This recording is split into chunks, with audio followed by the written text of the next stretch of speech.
The fastest way to become a great golfer is by consistency. The quickest way to get consistent is by fixing your swing plane. In this video, I'm going to help you get a good, consistent swing plane where you can create power, you can get solid contact, and it's going to be really, really repeatable. So when people come back, they're taking their club back one way, they're coming in a different way. They're really thinking, I'm just trying to get power, I'm just trying to get back and hit the ball on the backswing. And what I want you to do is get back, stay in a position that's square, and then get that repeatable on the backswing and downswing. So the closer your backswing and downswing are to the same path, the easier it's going to be to repeat, and the easier it's going to be able to put the club squarely on the golf ball. So what I want you to do, and you've probably heard me talk about this before if you've been subscribed for a while, is think of square related to your body.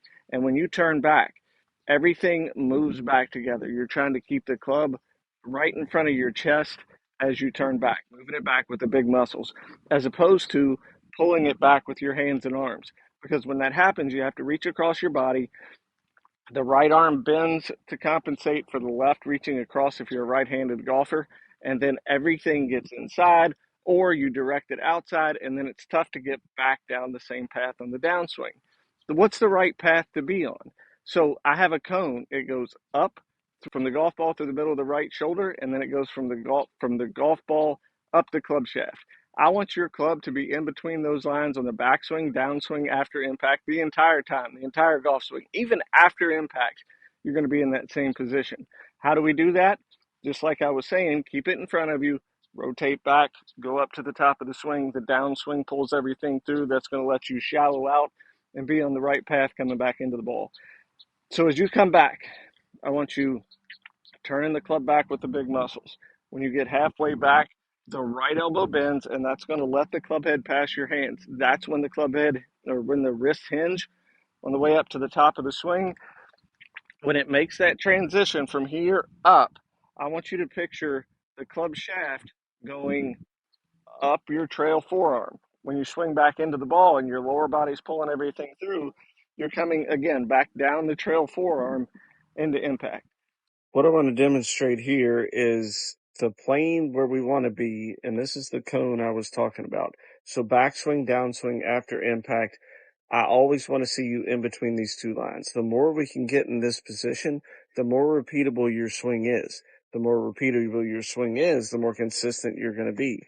So when people start saying, all right, I'm going to pick it up with my hands and I'm going to get a big shoulder turn, they're just lifting up with their hands, and then the backswing gets over here. And this is where the club head is, as you can see. As we get to the top of the swing, hands are a little too vertical. And what a lot of times people will swing over the top from here, but let's say they get in a good position. So this is a pretty good position on the downswing, but the disparity, the difference between where they are on the backswing and the downswing is what I would call the margin of error. You can see at about the same point, that club head's coming through about this area here. So from here to here is what I would call the margin of error. So now this is where that's what we want to close in. The closer the backswing and downswing get together, the better you're going to be.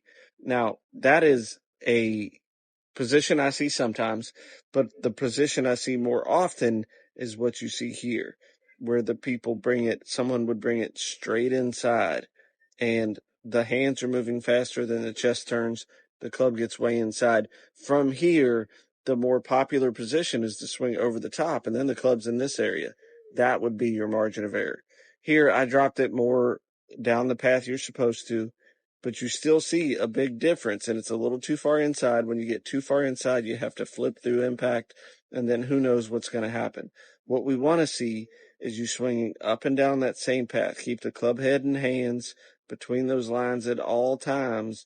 The more you can do that, the more repeatable your swing's going to be, and you're going to make much, much better golf shots. Hope that educates your game. I'll talk to you soon.